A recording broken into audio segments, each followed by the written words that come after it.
Hi, thanks for joining us for the Family Plots, Gardening in the Mid-South. I'm Chris Cooper. We usually think of a flower garden when planting for pollinators, but trees can also help pollinators. Also, we will be canning tomatoes. That's just ahead on the Family Plot, Gardening in the Mid-South. Production funding for the Family Plot, Gardening in the Mid-South is provided by the WKNO Production Fund, the WKNO Endowment Fund, and by viewers like you. Thank you.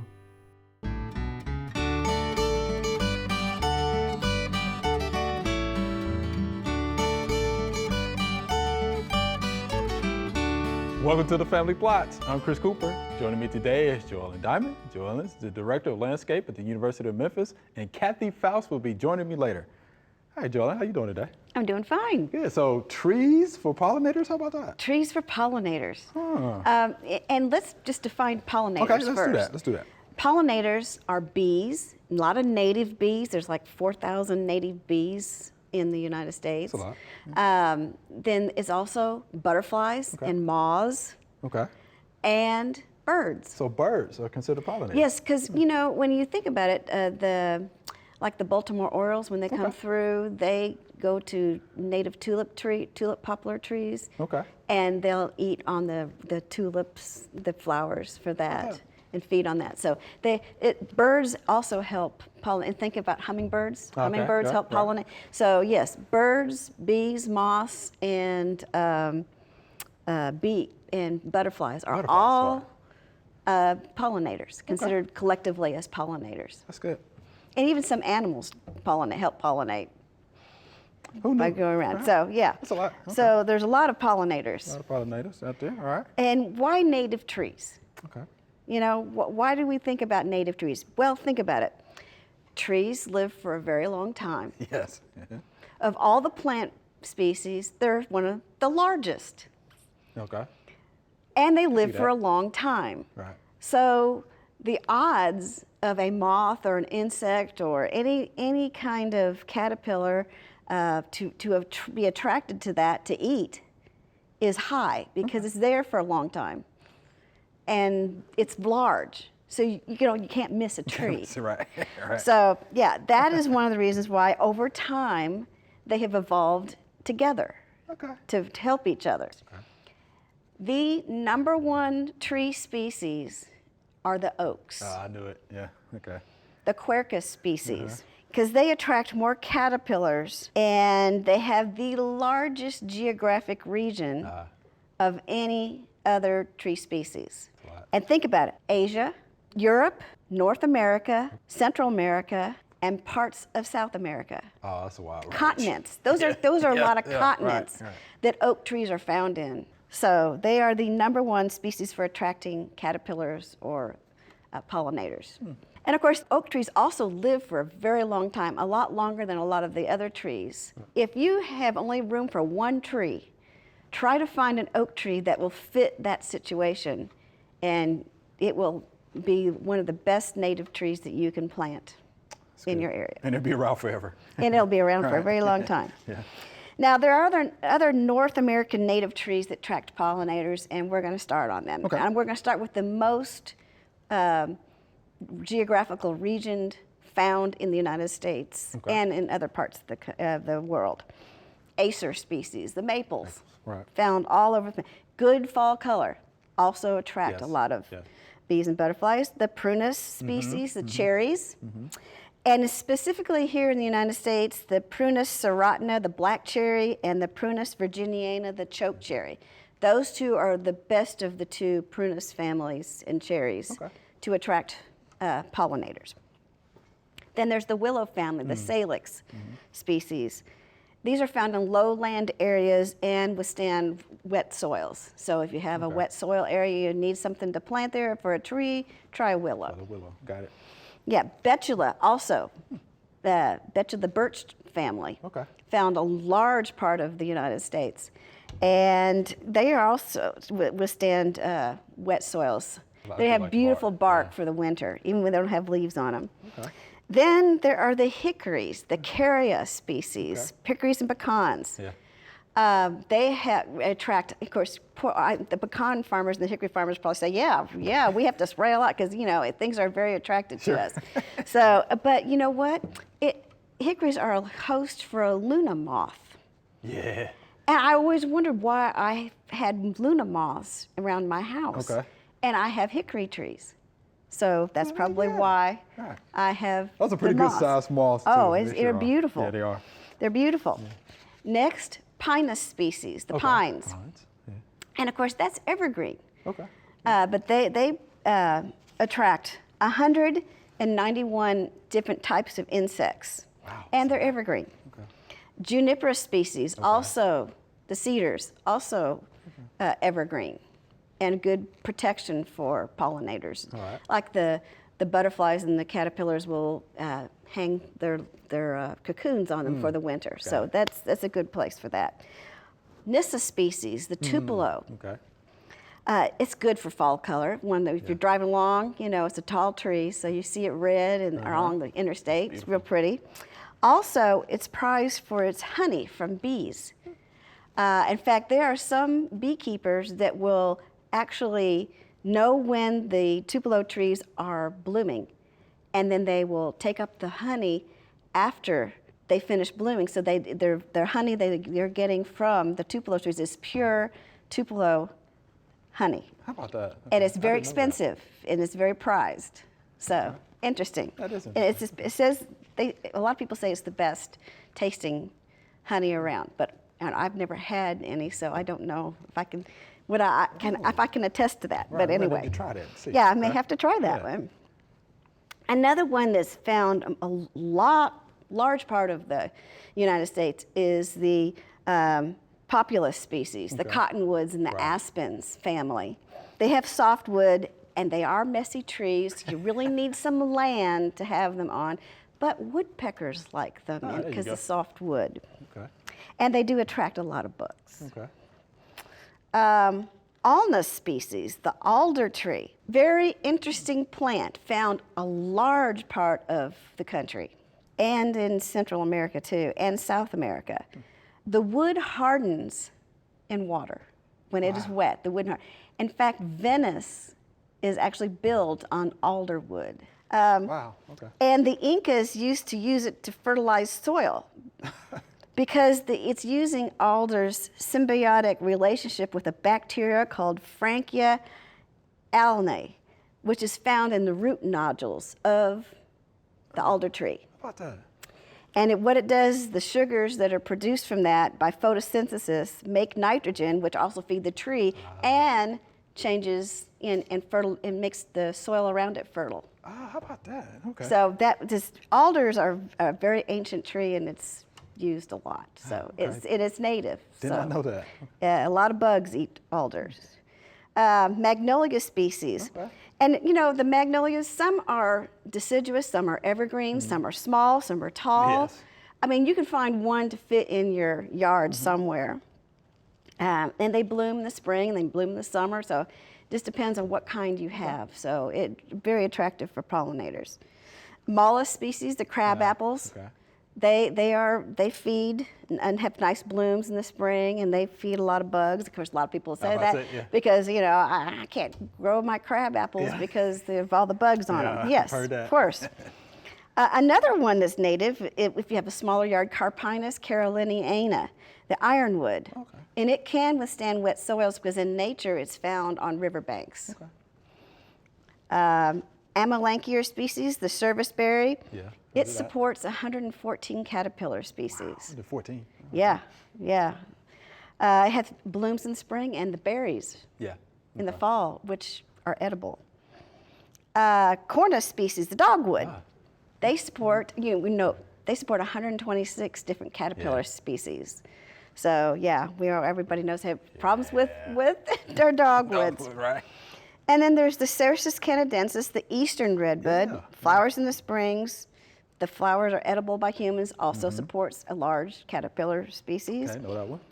And of course, the red buckeye, Aesculus pavia. It blooms in the spring, and when you see it blooming, and you should put out your hummingbird feeders, because the hummingbirds migrate through the United States when the red buckeyes are blooming. Got it. And that's the top. Those Okay, are the that's top the top. native trees that attract pollinators. But now, non-native trees also attract pollinators, especially if they bloom or have some kind of attraction for these pollinators. And, you know, they eat on the leaves of them too. Sure. So, I mean, but so it's not just, I'm not saying just use native. You can use native, you have at least some native trees with your other non-native trees. Gotcha. And then you'll have the best of both worlds.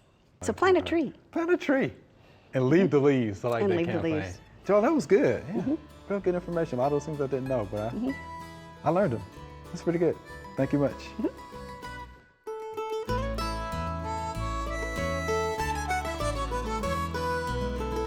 We are here in the butterfly garden, and not only do we plant plants for the butterflies and other pollinators, but we also plant plants for larvae. Right here we have parsley, and as you can see, we have a little garden friend here, right? So this is the parsley worm caterpillar. Beautiful caterpillar. Of course, you have to plant a lot of parsley so they can have their share of it as well. Once this parsley worm caterpillar starts to mature, forms a chrysalis, in about a week or so, you'll get the eastern black swallowtail butterfly, which is a beautiful butterfly. So there you have it, beautiful parsley worm caterpillar. All right, Miss Cathy, we're here at the Extension Office, and thank you for being here today. Thank you. And we're going to talk about canning tomatoes. Wonderful. How about that? Great. You know, it's tomato season, and we have these beautiful fresh tomatoes straight from Jones Orchard. Beautiful. So we're going to be canning these. And as you can see, I've got all of my equipment ready. It does take a little bit of preparation. You have to go ahead and we just pulled our hot jars out of the dishwasher. You don't need to sterilize the jars if you're canning something more than 10 minutes, but we went ahead and we got our jars there. They've cooled off a little bit, and we've had our rings simmering at 180 degrees. Wow. And we've got our funnel ready, jar lifter, canning salt, citric acid. But the first thing that you have to do is peel the tomatoes. Okay.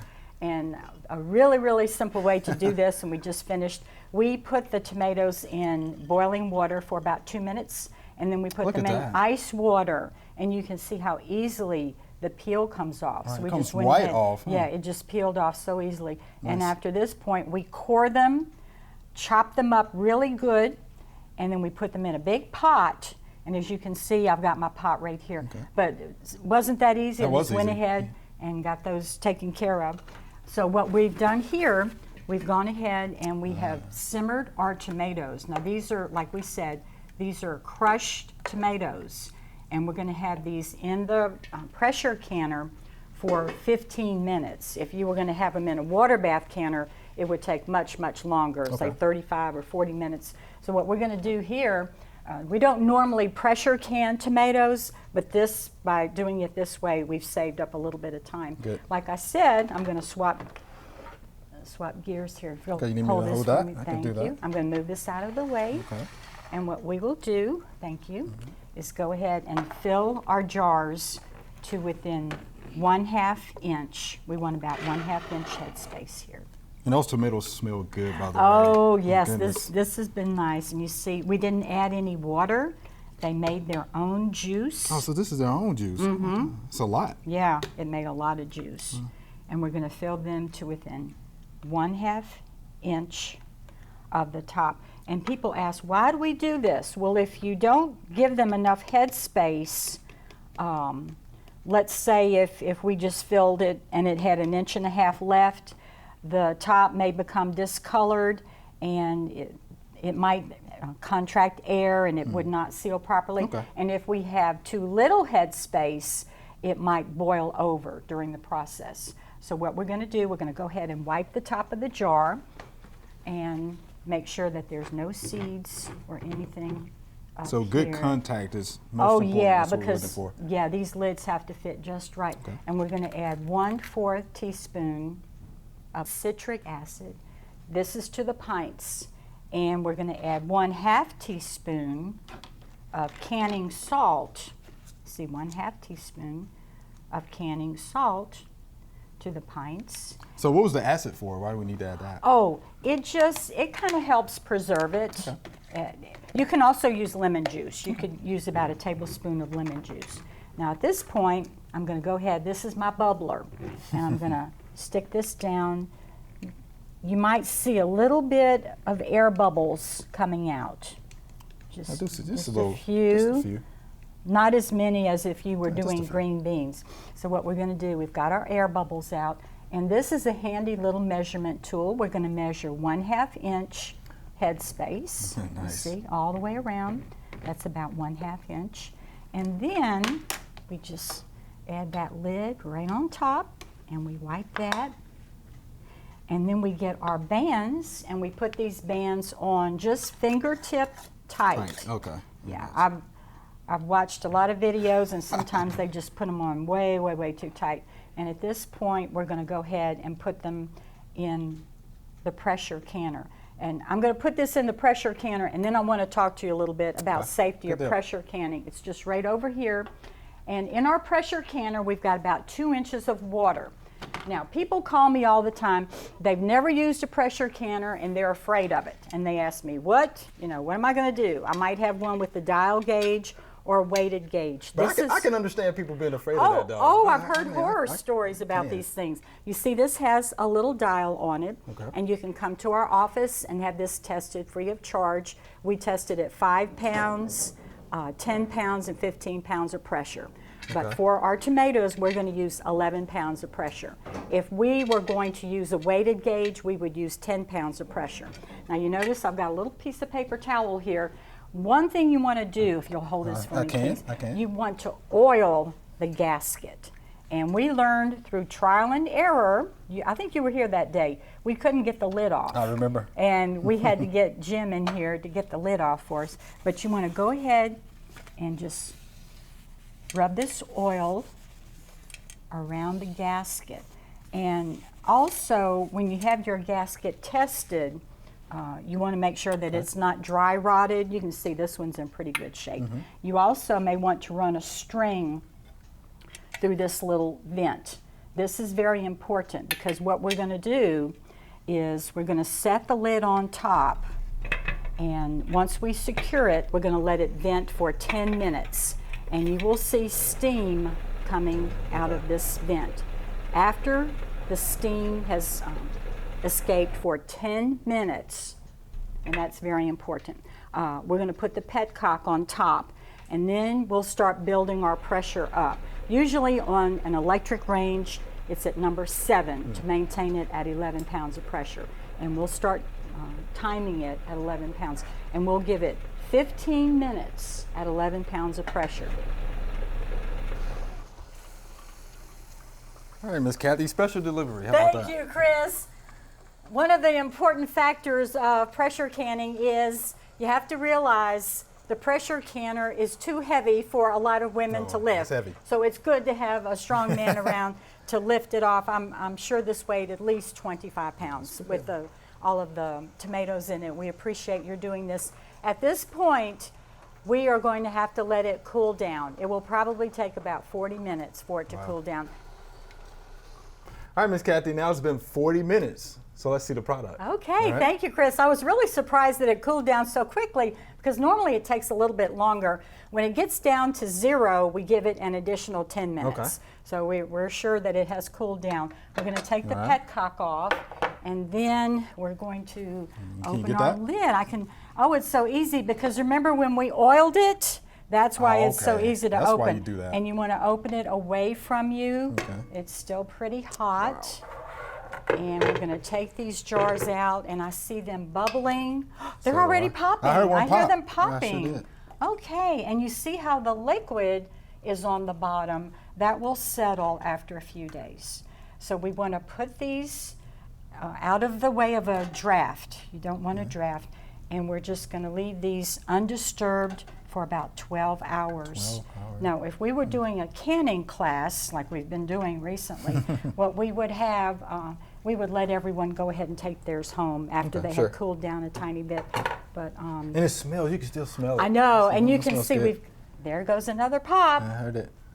And then you can store these for up to 2 years. We tell people we want them to consume them within 1 to 2 years. I've talked to people who have said, I found some in grandmother's pantry from 10 years ago. And I would not recommend eating them, but That's a long some time. people do. If we had used quartz, we would have used a ½ teaspoon of the citric acid and 1 teaspoon of the canning salt. Okay. So, but we still would have pressure canned them for 15 minutes, pints or quarts. All right, then, Miss Cathy. We appreciate that demonstration. Thank you, Thank you Chris. much. Success. There Hey, goes there's number another one, 4. right. Okay, I think that's all Good deal. 5. Yeah, I think I heard 5 pops. All right, so one of our most common maintenance practices in the garden is going to be some preventative fungicides. And you have a lot of options. There are biological options, there are also conventional fungicides. You just want to make sure that you know what disease you're addressing and that you're following the labels on the bottle. This is actually chlorthalonil, is the active ingredient, so it's a conventional fungicide that's been on the market for quite some time, wide range of crops that it's appropriate for. Early blight is one of them. And so we have it mixed up according to the label instructions, and we're going to be applying, I would prefer in the morning or in the late part of the day when we're not in the heat of the day. And the most important thing when we think about fungicides for the home garden is good coverage. We want to spray the undersides and the top sides, get good coverage from our protective or our control materials. And so chlorthalonil, a lot of the biologicals, really most of the fungicides that we would use in our garden are going to be protective, which means that we're not going to be wiping out existing infections. What we really want to be doing is getting coverage over our leaves so that we prevent that fungal inoculum from infecting more. And so what I want to do is get good coverage over the plant, get as much of those interior leaves as possible. Most of the time what the directions will tell us is spray to the point of runoff, right? So we don't want the material completely dripping off the plant, but we want to get good coverage on those leaves. Depending upon how often we get rain, lots of times we'll apply 7 to 10 days. So keeping up that preventative fungicide is one of the best practices for maintaining disease-free plants through the season. All right, here's our Q&A segment. You ready? I'm ready. These are great questions. All right, here's our first via email. Our Rosa Sharon did well for 2 years. Last year, it lost about 1/3 of its upper branches. This year, it lost another 1/3 of its upper branches. There doesn't appear to be any fungus or growth on the bark. Why has our Rosa Sharon lost 2/3 of its branches over the last 2 years? Would appreciate any help you can offer. Thank you. And this is Spike. So what do you think about that? The Rosa Sharon. I would like to have seen a picture. Would have been nice. Okay. It would have because yeah, I understand. Some Rose of Sharon gets like that because it gets bugs and things. Right, right. It's good for pollinators and bugs. Yeah. But it will take it out. Obviously, if sections are dying at a time, makes me think of something that is cutting off the circular, the flow of nutrients to that area of the tree. And what does that? Borers. Borers. You know, Yes. some kind of canker. Could be Yeah. a canker on the Could be tree. canker. Anything that affects the bark on the outside where the xylem and phloem flow into the tree. I would agree with that. I do have a Rosa Sharon at home, and I can tell you this, they don't really have major issues, but canker is the first thing I think of, right? Or wood borers, which are secondary pests. So it means that Ooh, it could be stressed. Yeah, it could be stressed, right? So yeah, anytime you lose limbs, don't have any leaves on the upper canopy of trees, I always think about something's compromising the flow of water and nutrients. Yeah. So Spike, I would search, at the lower half, of my Rosa Sharon to see if there's any cankers, any wood borers. Maybe you hit it with a lawnmower, weed Could be. eater. It's definitely stressed, but that's what I think the problem could be. Yeah. Either cankers or wood borers. Sounds right. Sounds like it could be. All right. So yeah, check it out. Inspect. Spike, we appreciate that question. Yes. All right, here's our next via email. Over the last 30 years, I have allowed my southern magnolia free rein, letting the branches grow to the ground so I don't have to bother raking out the leaves that drop. I see that perhaps as many as 6 of those branches have taken root, and in effect, I now have a wall of magnolias growing there. Is this a bad thing? what do you expert silviculturists recommend? And this is Carl from Knoxville, Tennessee. So thank you for that, Carl. Yeah. First thing first, let's define silviculturist. Yes. Can we do that? Yeah, that's someone who knows a lot about trees. Yeah. Well, cultivates trees. I'm more of a horticulturist than a silviculturist. Right. But I can tell you right now that I agree with him for leaving the branches down. I get it. So, I do that too, so that you don't have to pick up the leaves underneath it. Right. The problem is, some of those branches got way far down, yes, they got did. covered up by layers of leaves, and then rooted. So he's got all these little trees coming up underneath this tree. Yeah, all of that nice So organic. all that, man, he made a perfect. Material, yeah. You know, I can see not picking up the leaves in a season, but maybe in the winter or the spring, just before the weather starts changing to be really nice, maybe you just gather up all those leaves at once, so that you don't have that air layering problem Right, that's what it going is, on. air layering, right? Yeah, he could dig them up and give them away if he wants to. Right. But that, or have somebody come and dig them up for him and say, hey, you want some free magnolia trees? Come dig these up. Right. So yeah, that's what is happening. That's what's happening, right? And again, so he can leave them. He can leave them if he wants to. He'll have a forest of magnolia trees. He already has a wall of them, so you can definitely keep them there. But all of those leaves are breaking down nice organic material, right? He's leaving the leaves, so that's really leaving the leaves. that's really leaving good. The leaves, and making a very nice habitat for growing things. Yeah. So it's not a bad thing, Mr. No. Carl. Yeah, appreciate that think question. so. Not a bad thing at all. Thank you much. Joellen, that was fun. It was. All right, thank you much. Thank you much. Remember, we love to hear from you. Send us an email or letter. The email address is familyplot@wkno.org, and the mailing address is Family Plot, 7151 Cherry Farms Road, Cordova, Tennessee 38016. Or you can go online to familyplotgarden.com. That's all we have time for today. Thanks for watching. If you want to learn more about plants for pollinators or canning vegetables, head on over to familyplotgarden.com. Be sure to join us next week for the Family Plot, Gardening in the Mid-South. Be safe.